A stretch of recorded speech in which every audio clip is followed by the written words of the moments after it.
नागपूरमध्ये काल झालेल्या जाळपोळीमध्ये अनेक दुचाक्यांचं मोठ्या प्रमाणात नुकसान झाले। नागपूरच्या हंसापुरी या परिसरात समाजकंटकांनी अनेक गाड्यांची जाळपोळ केली आहे। इथला आढावा घेतलाय आमचे प्रतिनिधी मिलिंद आंडे यांनी।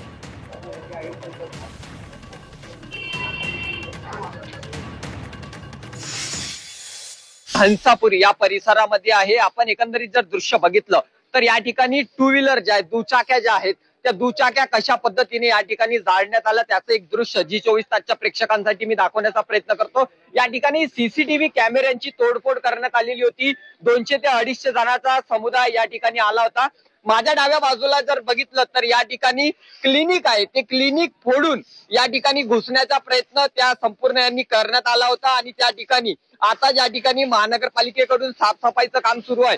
एकदम 350 के करीब पब्लिक आई और तोड़फोड़ और लोगों की गाड़ियां जमा करना, अंगार लगाना। पहले तो कैमरे तोड़े गए, उसके बाद फिर गाड़ियां जलाई गई।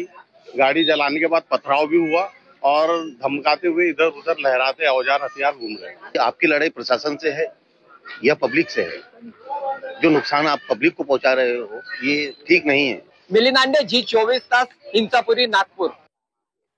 आणि या संदर्भात आपण अधिकची माहिती घेणार आहोत। आमचे प्रतिनिधी अमर काणे आपल्यासोबत जोडले गेलेले आहेत। अमर, नागपूरमध्ये जो तणाव निर्माण झालेला होता, दगडफेक झालेली होती, त्याचे अनेक फुटेज आता समोर येऊ लागलेत। गाड्यांचं मोठं नुकसान झालेलं आहे, नागरिकांचं मोठं नुकसान झालेलं आहे। सध्या नागपूरमध्ये तणावपूर्ण शांतता आहे, काय वातावरण पाहायला मिळते, पोलिसांची कशी व्यवस्था आहे त्या ठिकाणी?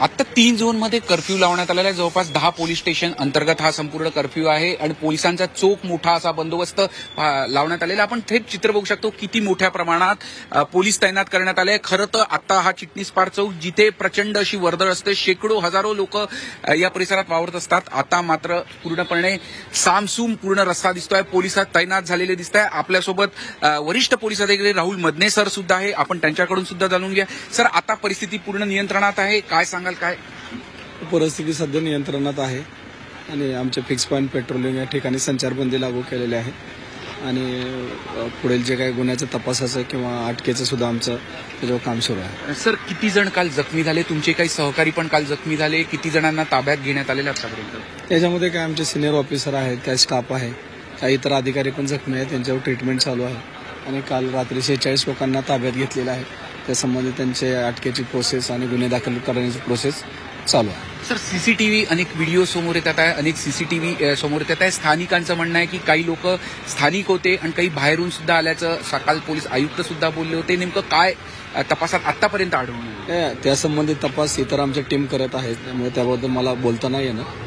सध्या परिस्थिती नियंत्रणात आहे। तर सध्या परिस्थिती नियंत्रणात आहे। 46 लोकांना ताब्यात घेतल्याचं स्वतः पोलीस उपायुक्त मदने सर सांगत आहे आणि आता या संपूर्ण परिसराचा आपण बघतोय की किती मोठ्या प्रमाणात पोलीस तैनात करण्यात आले। आणि आता हे जे दृश्य बघतोय हा चिटणीस पार्ककडून बडकत चौकाकडे जाण्याचा मार्ग आहे आणि बडकत चौकापासून साधारणतः 200 ते 250 मीटरवर संघ मुख्यालय आहे, म्हणजे संघ मुख्यालयापासून साधारणतः 1 किलोमीटर अंतराचा परिघ आहे। तिथे हे संपूर्ण घडामोडी, दगडफेक, जाळपोळीची घटना आलेली आहे। खरं तर अतिशय संवेदनशील भाग म्हणून ओळखण्यात येतो, पण महाल परिसराचं दुसरं वैशिष्ट्य म्हणजे मोठ्या प्रमाणात इथे उत्सव अगदी एकोप्याने सगळेजण साजरे करतात। हिंदू असो वा मुस्लिम अगदी एकत्रितपणे साजरे करत असतात। अगदी पुढच्या महिन्यात आता जेव्हा रामनवमीची शोभायात्रा निघेल तेव्हा मुस्लिम बांधव सुद्धा मोठ्या उत्साहात सहभागी होत असतात। पण नेमकं काल असं काय घडलं, कोणता ट्रिगर पॉईंट झाला की एवढ्या मोठ्या प्रमाणात एका समुदायाकडून दगडफेक करण्यात आली, टार्गेट करून काही घरांवर दगडफेक झाली, गाड्यांची तोडफोड झाली, जाळण्यात आल्या आणि काही गाड्यांवर बिलकुल काहीच झालेलं नाही। त्यामुळे एकूणच या संपूर्ण घडामोडीमागे सुनियोजित कट असल्याचा आरोप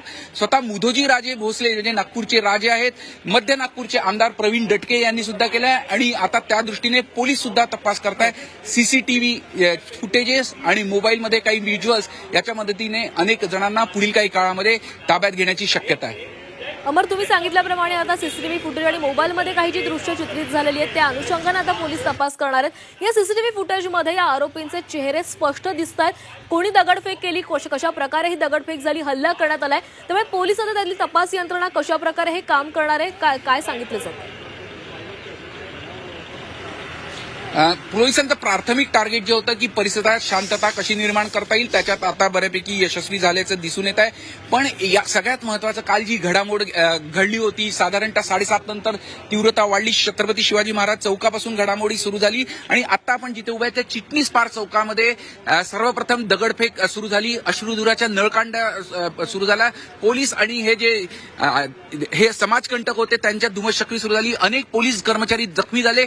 किंबहुना काही पोलिसांवर तर तीक्ष्ण धारदार शस्त्रांनी वार सुद्धा झाल्याची माहिती पुढे होत आहे. त्यानंतर हे संपूर्ण परिसर म्हणजे भालदारपुरा, बजेरिया, गंजीपेठ आणि हंसापुरीमध्ये खूप मोठ्या प्रमाणात नुकसान झालंय. त्याचे काही विज्युअल्स आपण बघू शकतो कारण की अगदी टार्गेट करून काही लोकांचे घरं जाळण्यात आले, काही क्लिनिक्सच्या ठिकाणी हल्ले करण्यात आले, काही गाड्यांवर हल्ले करण्यात आले, तिथे जाळपोळ करण्यात आली.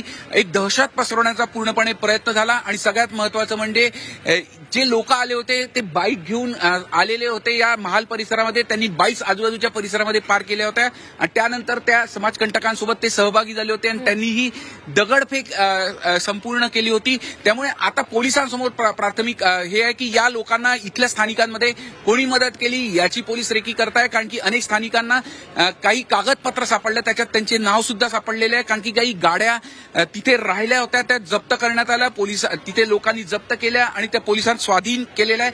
त्याच्या आधारे पोलीस सुद्धा आता तपास करताय. पण एकूणच या प्रकरणामध्ये आता प्राथमिक 46 जण पोलिसांनी ताब्यात घेतल्याची माहिती असली तरी पुढील काळात अजून अनेक जणांना पोलीस ताब्यात घेतील, अटक करतील आणि हे संपूर्ण प्रकरणामागे कोण सूत्रधार आहे याचा सुद्धा शोध घेतला जाईल. नक्की समर्थ स्वतः गृहराज्यमंत्र्यांनी देखील हा सुनियोजित कट असू शकतो असा अंदाज व्यक्त केलेला आहे. त्यामुळे पोलीस तपासामध्ये आता आणखी काय माहिती समोर येते हे पाहावं लागणार आहे. धन्यवाद तुम्ही दिलेल्या माहितीसाठी.